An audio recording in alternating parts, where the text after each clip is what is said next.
Okey, hari ini kita nak buat tentang soalan yang ketiga, iaitu tentang Perang Pasifik. Okey. Ingat lagi tak? Ingat lagi tak tentang sejarah tingkatan 4 yang ini adalah diambil daripada bab yang ketiga, iaitu konflik dunia.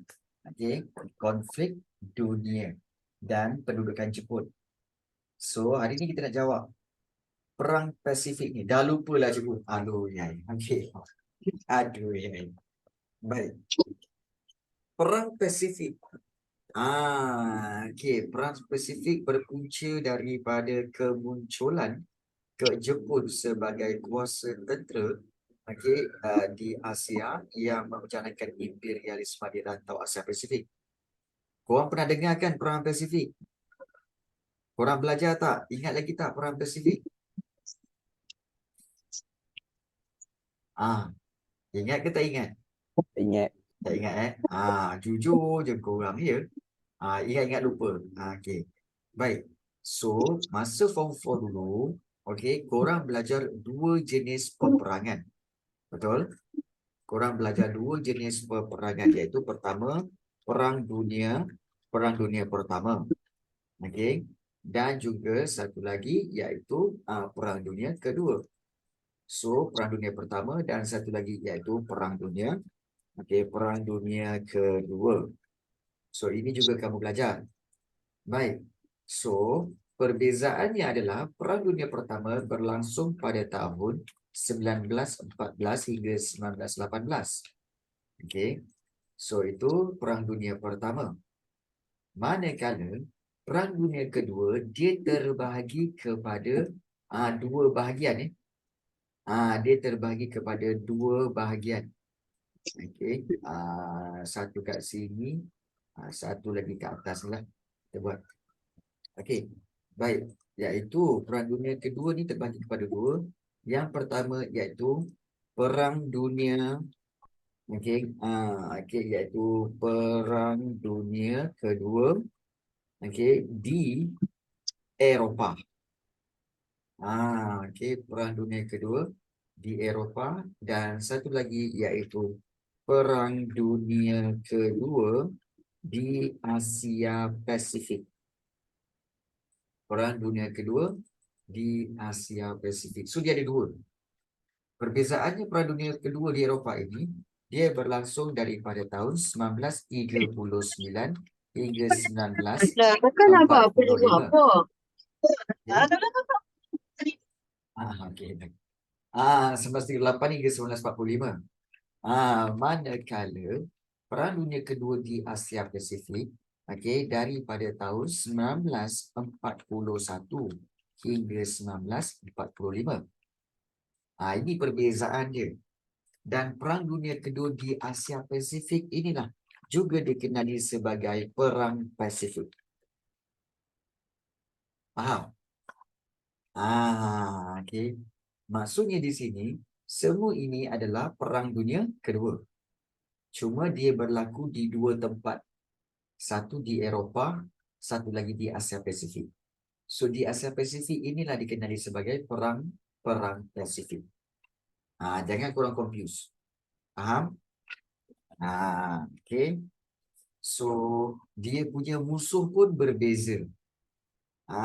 Iaitu kalau di Perang Dunia Kedua di Eropah, kita tahu di antara Jerman sebenarnya yang pencetus kepada Perang Dunia Kedua di Eropah. Tapi kalau Perang Pasifik, pencetus utamanya adalah Jepun. Cikgu sekejap nak salin, jangan padam dulu. Okey, baik. Baik. So, ini kerana apa ya? Kerana cikgu nak korang faham structure bab tu. Perang Dunia Pertama dan juga Perang Dunia Kedua. So Perang Dunia Kedua ni terbagi kepada dua bahagian. Perang Dunia Kedua di Eropah dan Perang Dunia Kedua di Asia Pasifik. So Perang Dunia Kedua di Eropah berlaku daripada sorry. Pembetulan. Itulah cikgu rasa macam pelik sikit. Sebenarnya 1939 hingga 1945. Pembetulan. 1939 hingga 1945 dan Perang Dunia Kedua di Asia Pasifik 1941 hingga 1945. So juga dikenali sebagai Perang Pasifik. Dan yang mencetuskannya adalah tentera-tentera Jepun. So ini ada yang nak salin bagus. Ada semangat nak salin, bagus. Baik. So kalau kita lihat di sini, perang Pasifik.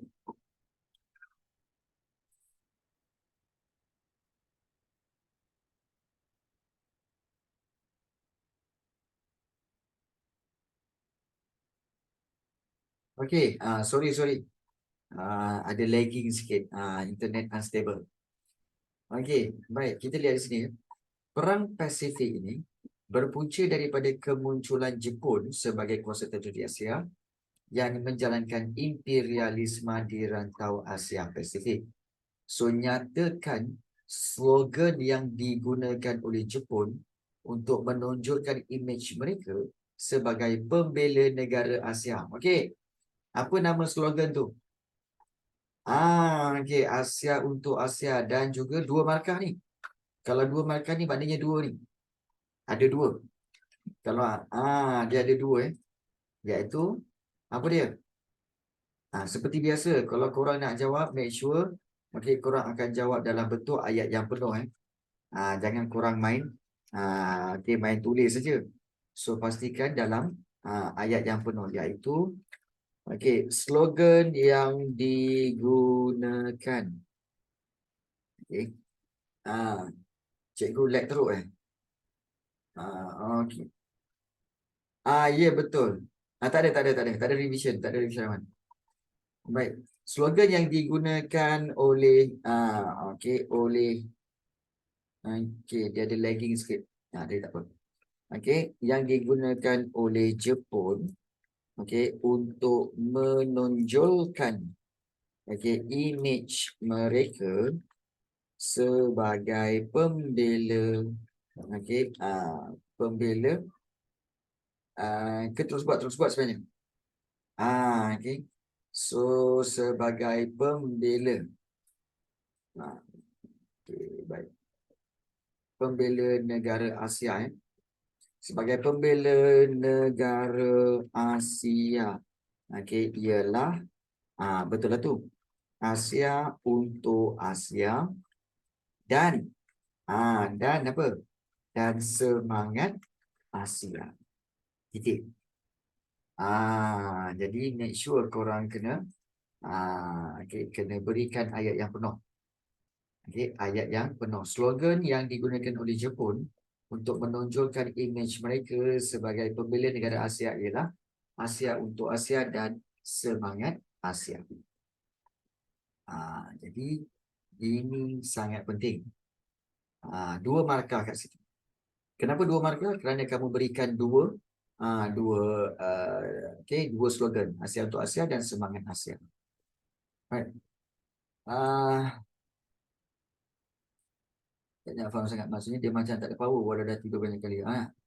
Tu orang nak baca tapi dia baca tak boleh nak faham sangat. Maksudnya dia macam tak ada power walau dah tidur banyak kali.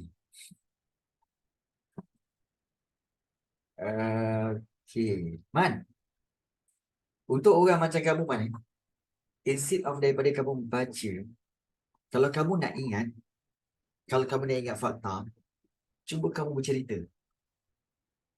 Kamu bercerita dengan adik kamu, bercerita dengan kawan kamu tentang, contoh ambil bab 3. Ni nak cerita, kau dengar duduk sini, aku nak cerita kau tahu bab 3 ni. Bab 3 ni sebenarnya tentang konflik dunia dan perang dunia pendudukan Jepun. So kamu kena bercerita. Kalau kamu susah nak ingat nak membaca, kamu bercerita dengan orang lain. Yes, cerita dengan kawan-kawan. Cerita dengan kawan.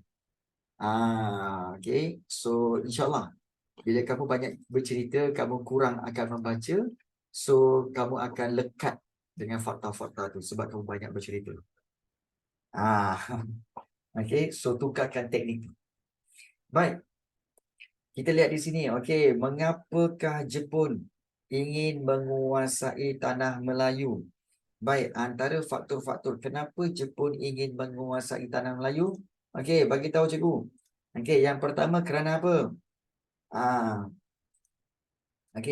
Cikgu, saya takut tersilap. Betul ke tempoh Perang Dunia Kedua tu dari 1939 hingga 1945? Betul, betul.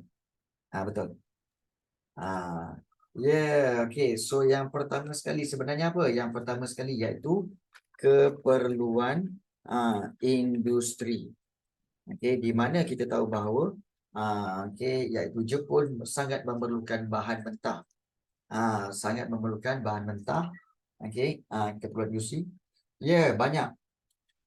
Dan juga satu lagi iaitu pengaruh pengaruh golongan golongan tentera dalam pentadbiran negara Jepun.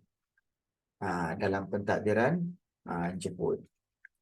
So, sebab soalan ni 2 markah saja.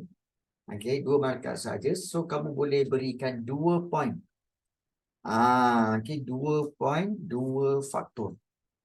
So, kita tahu keperluan perindustrian dan pengaruh golongan tentera dalam pentadbiran Jepun. So, kita boleh ambil ayat.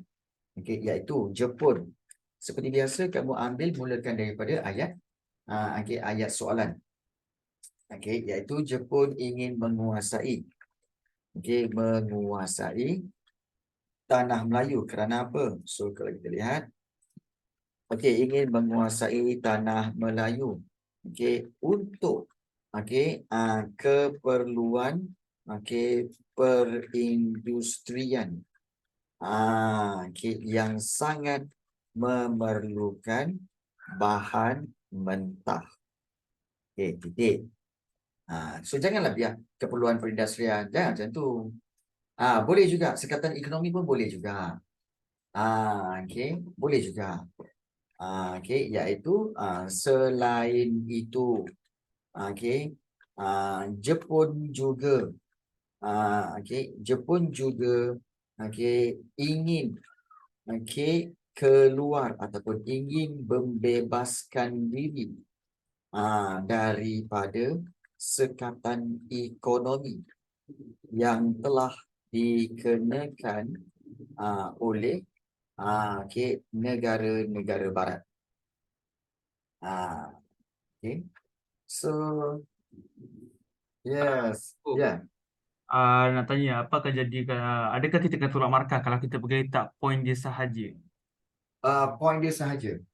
Ya, Okey. macam untuk keperluan perindustrian, lepas tu selain itu Jepun juga ingin membebaskan diri pada sekatan ekonomi. Macam tu. Boleh, boleh. Sebab soalan struktur. Sebenarnya, untuk pengetahuan kamu, soalan struktur dia tidak memerlukan huraian. Soalan struktur sebenarnya dia nak fakta. Maknanya dia nak point dan point. Soalan terutama sekali soalan yang berfakta seperti A, seperti B, dia memang nak kalau boleh kamu berikan fakta. Okey, melainkan kalau soalan kebat nanti. Bila soalan kebat, baru kamu boleh letakkan fakta dan juga huraian. Tapi kalau bagi huraian dapat markah ke cikgu? Sebenarnya kamu bagilah, memang dia akan dapat bagi juga markah. Sebenarnya kalau kamu buat huraian pun dia bagi juga markah. Tapi sebaik-baiknya kalau ada fakta, bagilah fakta saja dalam soalan struktur. Dalam soalan esei kena ada fakta dan kena ada huraian. Sebab dia panjang kan dan besar. Okey. Baik. So, kita lihat soalan C. Okey, maklumat di bawah berkaitan dengan pendirian Jepun terhadap pendidikan di tanah Melayu. Okey, pendidikan penting kerana membenarkan minat generasi muda penduduk Malay masa hadapan dapat dilatih daripada awal untuk mengikuti garisan Shinchitsujo dan meninggalkan idea dan tingkah laku orang barat. Bagaimanakah Jepun melaksanakan dasar pendidikan di tanah Melayu? Baik. Fahami kehendak soalan. Kenapa cikgu kata fahami kehendak soalan?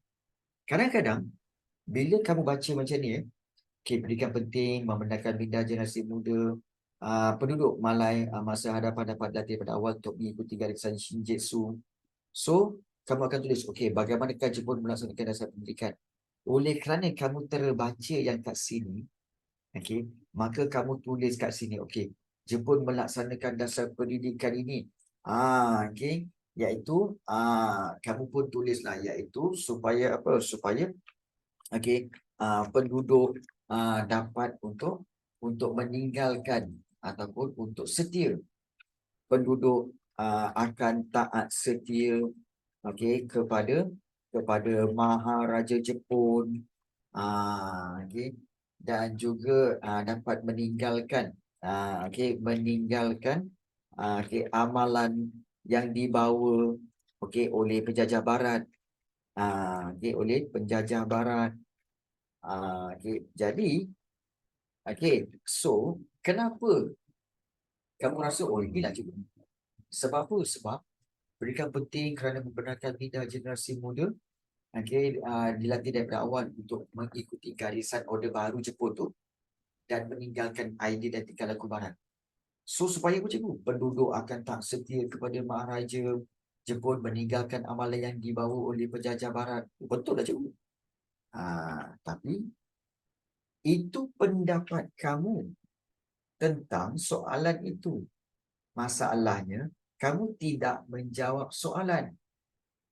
Sebab itu ramai pelajar, bila dia baca, dia terbawa-bawa dengan pernyataan ini, kemudian dia pun letakkan poin di sini, menggunakan poin-poin yang ini. Padahal ini adalah poin untuk apa? Kesan. Padahal ini adalah kesan. Soalan tanya, bagaimana Jepun melaksanakan dasar pendidikan? Ini yang berlaku pada ada kejadian pelajar, salah seorang pelajar yang dia buat macam tu. Dia dah buat ni semua kan, panjang ni. Dia dah buat panjang semua kan, kemudian dia hantarkan. Cikgu dia menanda, kemudian cikgu dia tulis kat sini tepi ni, iaitu dia tulis apa? TR. Apa itu TR? Guys? Apa itu TR? Tidak relevan. Tidak relevan. Maknanya kenapa tidak relevan? Tidak menjawab soalan. So, jangan kamu dipengaruhi pernyataan itu. Tetapi, pastikan kamu jawab mengikut kehendak soalan. Soalan tanya bagaimana. So, kalau bagaimananya, maksudnya apa? Iaitu tentang cara-cara. Cara-cara. Ya, betul Alif. Cara-cara Jepun melaksanakan dasar pendidikan. Maknanya dalam pendidikan, apa yang Jepun buat? Iaitu pertama sekali, kita tahu, 3 markah kan. Yang pertama iaitu Jepun menutup sekolah-sekolah, sekolah-sekolah Inggeris dan sekolah Cina, betul? Itu pertama, Jepun menutup sekolah-sekolah Inggeris dan sekolah Cina. Ya. Kemudian apa lagi? Menutup sekolah Inggeris dan Cina. Kemudian kita tengok berapa markah? 3 markah. So, 3 markah kita kena bagi 3 lah. Kena bagi 3. Yang kedua, iaitu Jepun memperkenalkan apa? Memperkenalkan pendidikan pendidikan Jepun. Di mana pendidikan Jepun ni kamu boleh tambahkan huraian dia, iaitu dengan mempelajari bahasa Jepun. Mempelajari bahasa Jepun, iaitu apa nama bahasa Jepun? Nippon Go. Ya. Dia mengadakan jumlah percakapan. Lagi dengan tak. Wan, itu bukan dasar. Ingat dasar pendidikan. Maknanya apakah tindakan-tindakan Jepun untuk Nippon Pin. Bukan. Nippon tu sebenarnya Jepun. Nippon Go tu bahasa dia. Nippon tu maksudnya Jepun. Orang Jepun tak panggil diri dia Jepun. Orang Jepun panggil diri mereka Nippon. Itulah kau. Baik. Jepun memperkenalkan pendidikan Jepun, mempelajari bahasa Jepun dan juga kita boleh buat menyanyikan lagu kebangsaan. Okey, kebangsaan Kimigayo. Okey, dengan tujuan apa? Apa tujuan dia?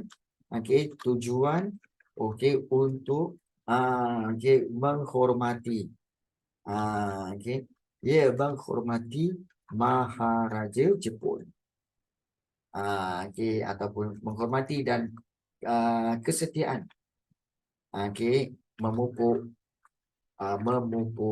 kesetiaan kepada Maharaja Jepun. Itu. Cuba cikgu nyanyi lagu bangsa dia. Tak tahu. Tapi yang cikgu ingat antaranya bunyi dia macam ni. Kinigayo. Lebih kurang lah. Lebih kurang lah. Macam tu lah. Baik. Jadi, soalan tanya tentang bagaimana Jepun melaksanakan dasar pendidikan di tanah Melayu. Kalau kamu jawab, tadi ramai yang bertanya tahu. Iaitu ramai yang tanya, cikgu, kalau kita buat macam, pelajar-pelajar kena nyanyi lagu negara Jepun, kemudian yang menghadap matahari masa perimpunan sekolah. Okey, boleh, tetapi itu hanya dalam peringkat huraian. Dalam peringkat faktanya ini yang kamu kena buat. Iaitu menutup sekolah-sekolah Inggeris, sekolah Cina, memperkenalkan pendidikan Jepun, mempelajari, iaitu pendidikan Jepun tu apa? Mempelajari bahasa Jepun, menyanyikan lagu kebangsaan Kimigayo untuk menghormati dan memupuk kesetiaan. So, nampak tak? Okay. Menyanyikan lagu kebangsaan Kimigayo dan mempelajari bahasa Jepun, itu huraian. Faktanya apa? Jepun memperkenalkan pendidikan Jepun. Dan Jepun menutup sekolah-sekolah Inggeris dan sekolah Cina. So, ini point dia. Faham? Faham Cikgu, Ya, macam mana, okey, huraian tu penerangan kan cikgu? ya betul. Jadi tadi tu dia boleh dikira sebagai penerangan ke? Tapi adakah itu penerangan dan betul fakta? Itu kenapa kita boleh tulis. Betul ke cikgu? Itu penerangan.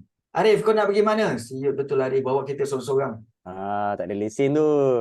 Cikgu, saya Tak. ni suka sama orang tapi saya tak suka sama orang cikgu. Kau diamlah Rahman. Arif, kau nak pergi mana? Kau tak ajak cikgu kan? Oh ya, lupa. Apa Arif? cikgu? Ah, Lupa ada kelas lah cikgu. lupa ada kau nak pergi mana ni? Tak, tadi bawa mak pergi ambil barang dekat kebun. Dekat kebun pakai kot. Kau janganlah kencing kita orang. Ada lah, Tu betul, keluar dekat weh. kebun. Kau bawa lekol beradab ke? Pakai, Business ni, business. pakai blazer siap-siap ni kan. Nak kahwin ke? Nak kahwin? Bukan kahwin lah. Tak payahlah nak kahwin. Alah, sunat pun tak kering ni. Baik. Okay. Tak apa Rif. Kan kita jumpa dekat ni Hilton bawah lobby Hilton. Okey. Baik. Suka tikau je kan. Okey, sunat.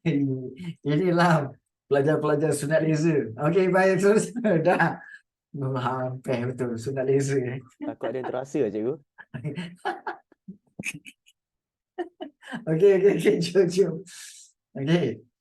Baik, so ini cara bagaimana untuk menjawab soalan tu. Okey, so A, B dan juga C. Okey, so kita dah ada 2, 4, 7 markah. Baik, di sini, okey, soalan D ni iaitu tentang apakah iktibar, iaitu apakah pengajaran yang boleh diambil daripada peristiwa pendudukan Jepun di Tanah Melayu. 3 markah. So 3 markah ni seperti biasa, kamu boleh berikan apa juga pengajaran, okey, iaitu atas peristiwa pendudukan Jepun di Tanah Melayu ni. Seperti contoh antara okey iktibar yang kamu boleh ambil iaitu okey, biasanya iktibar ni ramai juga yang tak tahu macam mana nak mula. Baik, iktibar ini kamu bayangkan pengajarannya. Iktibar ialah pengajaran. Jadi kalau pengajaran, kebiasaannya dia akan mula dengan ayat kita haruslah. Okey. Kita haruslah apa? Okey. Sebagai contoh macam ni kan. Ya. Okey, betul. Okey, kita haruslah. Kemudian ada juga perkataan kita mestilah. Kemudian kita macam-macam. Ini boleh bagi jawapan sendiri. Seperti contohnya kalau macam Haras buat. Okey, iaitu pengajaran yang kita boleh ambil. Antaranya kita jangan mudah jangan mudah percaya kepada orang asing. Ya, betul. Kan? Jangan mudah percaya kepada orang-orang asing ni. Sebab kita risau. Mereka sebenarnya ada agenda mereka sendiri. Baik, apa lagi?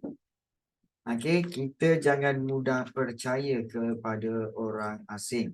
Ataupun orang asing ni macam kurang sikit lah, Aras. Dia lebih baik betul. Anasir ke itu? Ha? Anasir boleh pakai ke?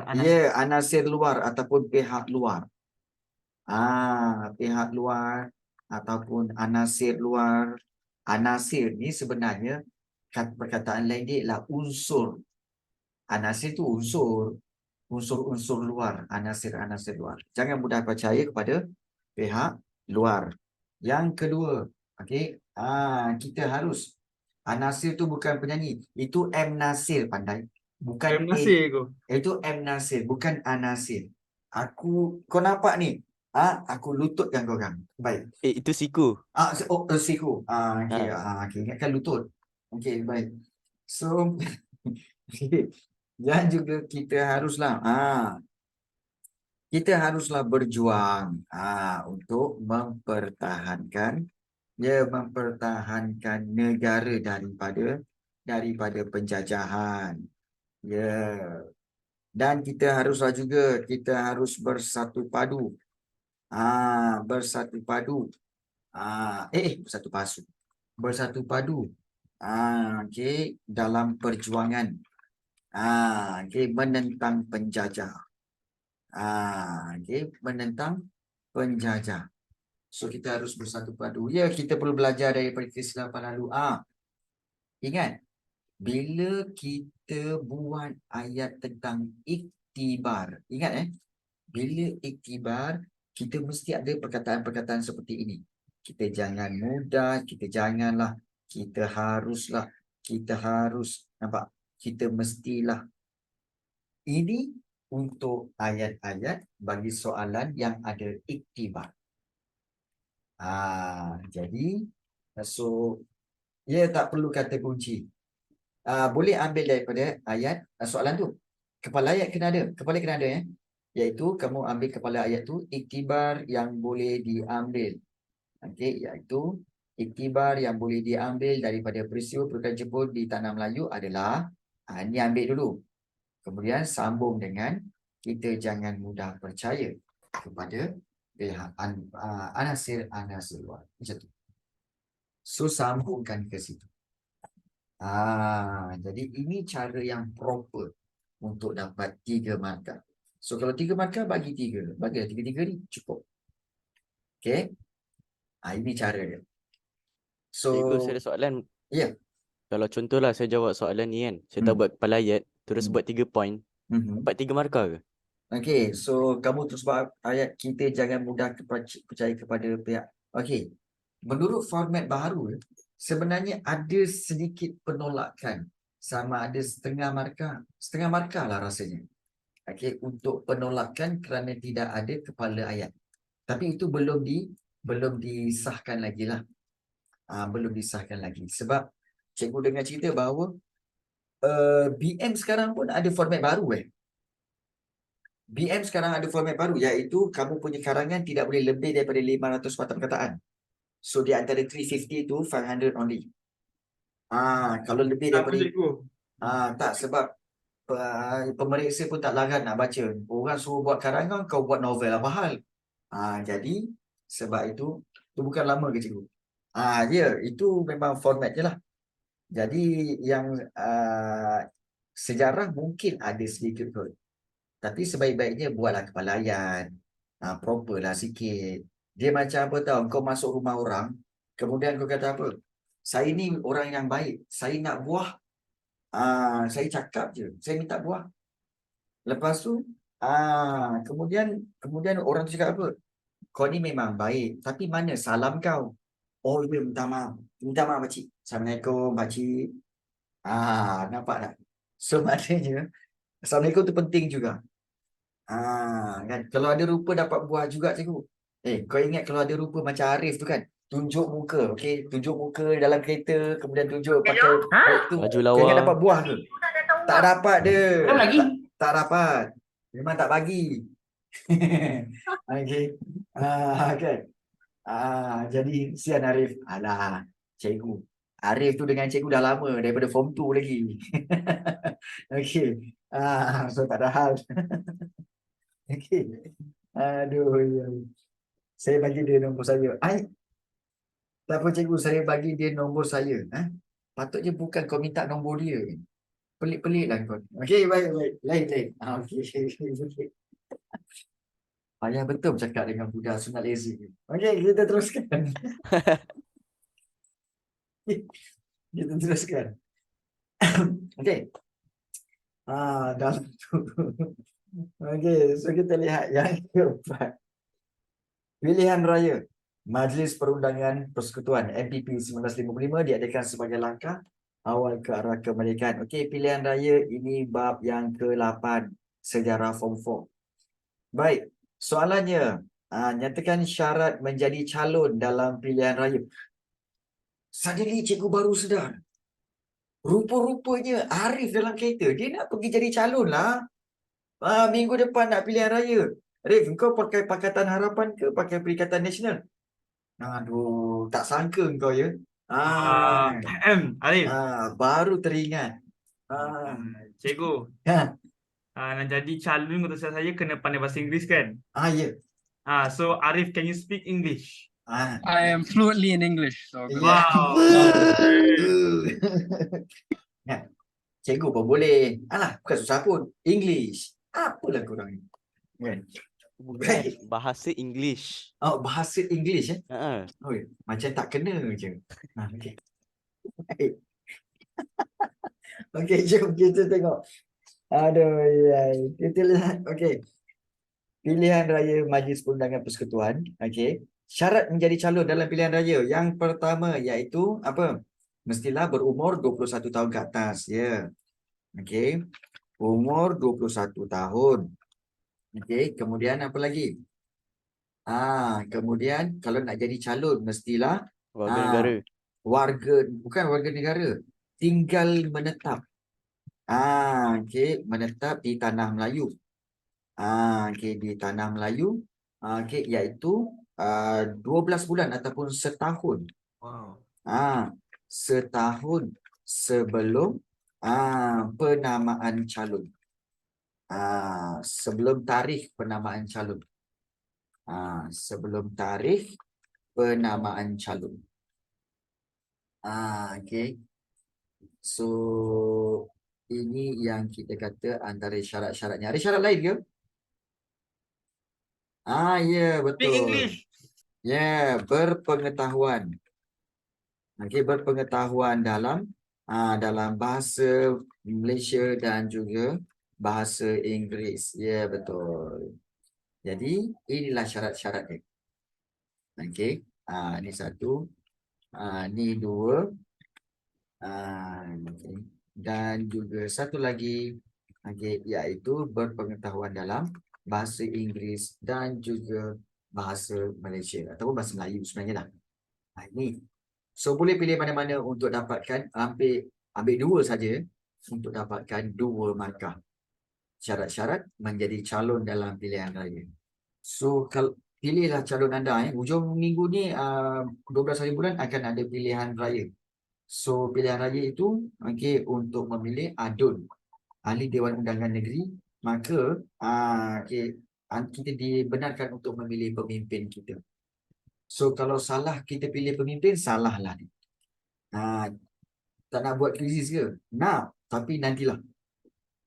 Nantilah. Contoh macam kalau korang pilih cikgu sebagai ADUN kawasan dan Perdana Menteri, agak-agaknya apa yang akan berlaku? Saya tak setuju. Tak setuju? Kenapa? Tak tahu. Ada yang tak setuju. Betul lah tu. Kan? Cikgu, Kena Ya. Cikgu, saya rasa cikgu jadi menteri sejarah cikgu. Nanti Menteri. insyaAllah semua agree kalau ni semua naik. Okey. Tak. Cikgu dah bagi tahu dulu kalau cikgu nak jadi menteri, cikgu nak jadi menteri pendidikan. Kan? So cikgu akan ubah semuanya. Semua pelajar SPM sampai 10 pelajaran, 9 pelajaran buat apa? Cikgu buat 5 je sudah. Okey. Baik. Lepas tu ada gitar Ya betul. Suka tikau je. Baik, jom kita buat B. Oh dah. Betul. Cikgu bukan macam apa tahu, undilah saya dulu manifesto nanti saya akan bagi tahu. Bukan macam tu bukan macam tu. So cikgu akan terangkan manifesto dulu kemudian baru kamu undi gitu. Kelas kau. Okey. Kita lihat. Okey. Jelaskan proses pilihan raya Majlis Perundangan Persekutuan. Okey. Jelaskan proses. Ingat proses pilihan raya. So dia bagi 4 markah je. Kalau 4 markah saja sebenarnya proses dia adalah okey, kamu boleh mulakan dengan proses dia yang pertama apa? Iaitu proses jadi wabi siapa nak jadi cikgu. Itulah betul lah itu Rashid Syamil. Okey, betul lah tu. Baik, yang pertama iaitu proses dia iaitu proses pendaftaran. Pendaftaran pengundi. Itu kamu kena tahu pendaftaran pengundi dulu. Okey, kemudian yang kedua barulah dibawa kepada yang kedua iaitu penamaan calon. Selepas penamaan calon, kamu boleh ambil juga yang ketiga iaitu kempen. Kempen pilihan raya. Kemudian yang keempat barulah hari pengundian. Okey, dan diakhiri dengan yang kelima iaitu proses pengiraan undi. Okey, ini secara ringkas. Maknanya ini secara ringkas. So ada lagi yang kita skip kan. Okey, iaitu sebelum itu iaitu penentuan sempadan. Okey. So banyak lagi pengumuman keputusan So kamu boleh ambil mana-mana ini, pendaftaran pengundi, penamaan calon. So jangan ingat jangan muatkan semua ini dalam satu ayat. Okey, mungkin kamu ambil 2 itu dalam satu ayat, kemudian buat ayat yang kedua dengan fakta yang lain. Sebagai contoh, kalau kita nak buat seperti inilah. Okey, contoh macam kita ambil daripada kepala ayat. Ikut urutan. Ingat Ingat, ingat ni. Kalau proses mesti ikut turutan. Jangan kau mula-mula ambil ini dulu, kemudian yang ini nombor 3, kemudian yang ini naik nombor 1. Jangan. Sebab itu proses kena ikut turutan. Sebab itu kalau walaupun kita skip, ada 2-3 perkara yang kita skip, tetapi still ikut turutan. Turutan dia mesti pendaftaran pengundi, penamaan calon, kempen pilihan raya, hari pengundian, proses pengiraan undi. So dia mesti susun macam tu. Mesti disusun ikut turutan. Jadi so kita akan mulakan dengan apa? Kita mulakan dengan ayat akidah. Kalau start daripada 2 ke 5, dia mesti start daripada pendaftaran pengundi. Pengundi kena daftar pengundi kena daftar. Bukannya boleh pengundi tu datang-datang terus pergi mengundi, tak boleh. Dia kena daftar. Okay. So kita akan mulakan dengan proses pilihan raya Majlis Perundangan Persekutuan.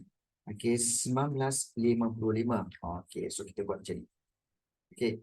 So proses pilihan raya Majlis Perundangan Persekutuan 1955 bermula dengan pendaftaran pengundi dan penamaan calon. Titik. Jangan teruskan lagi. 2 je. Okey. Dengan pendaftaran pengundi dan penamaan calon. Okey. Selepas itu, kempen pilihan raya. Kempen pilihan raya dimulakan ataupun Okey, kita kata dilaksanakan oleh semua calon. Okey, yang bertanding. Ini kita tambahkan lagi ya. Yang bertanding bagi untuk apa kempen? Untuk menerangkan manifesto. Okey, masing-masing. Buat huraian tak apa. Mana-mana yang kita rasa kita boleh hurai, kita hurai. Okey. Kemudian selepas itu, okey. So, okey, pada hari, kita boleh buat pada hari pengundian. Okey. Pengundian para pengundi. Okey, membuang undi. Okey, membuang undi bagi memilih calon MPP. MPP itu apa? Majlis Perundangan Persekutuan. Okey. Dan selesai hari pengundian, okey, proses pengiraan undi bermula. Titik. Dah. Cukup. Maknanya kita still cerita proses pilihan raya itu mengikut urutan. Jangan kita main hentam aja. Okey. Jadi kita buat macam ni, okey, dan kita nak bagi jelas. So proses pilihan raya bermula dengan pendaftaran pengundi dan penamaan calon. Selepas itu kempen pilihan raya dilaksanakan oleh semua calon yang bertanding bagi menerangkan manifesto masing-masing.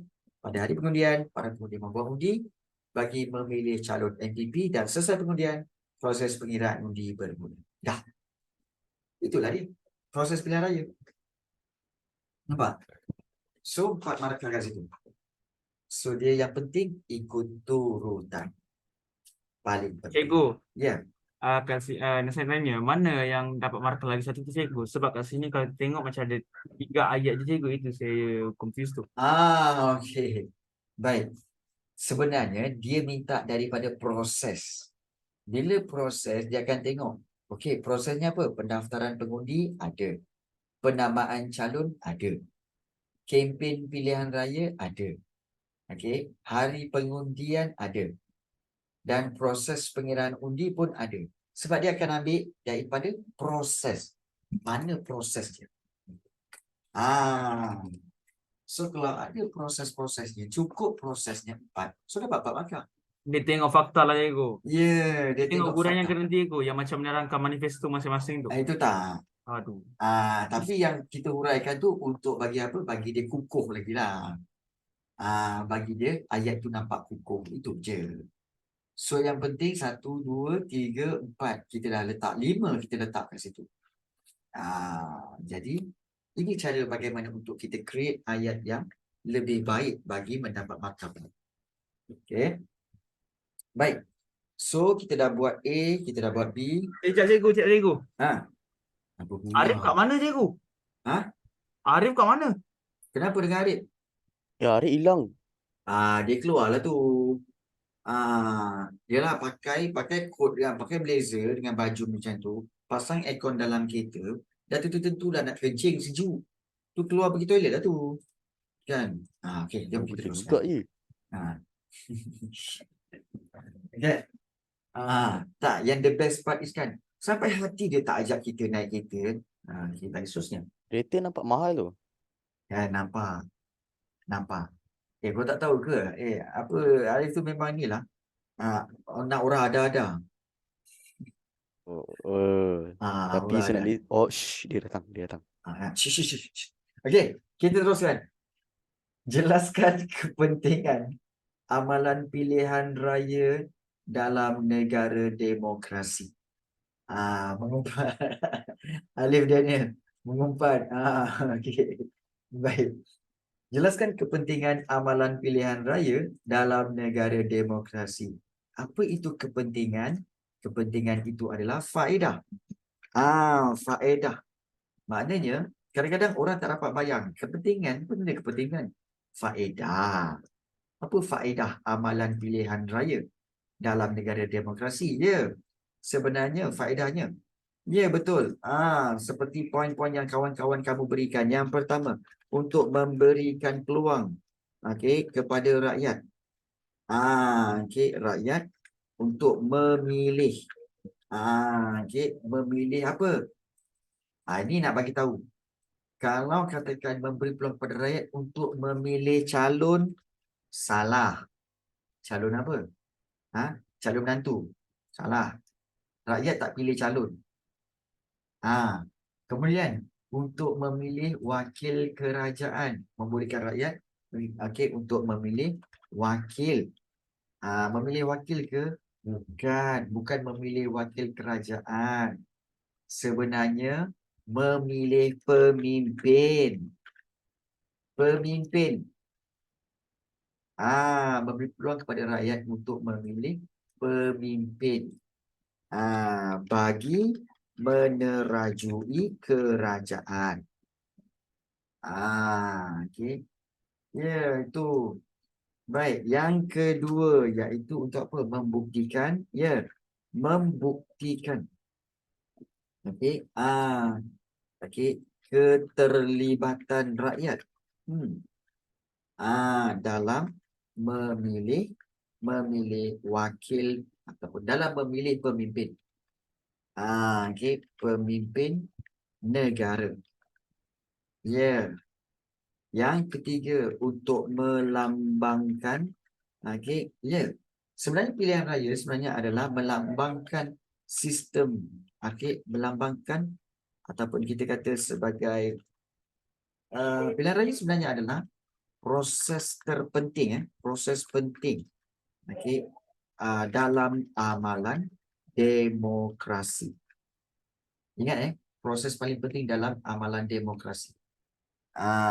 Kerana ini memberi peluang kepada rakyat memilih pemimpin.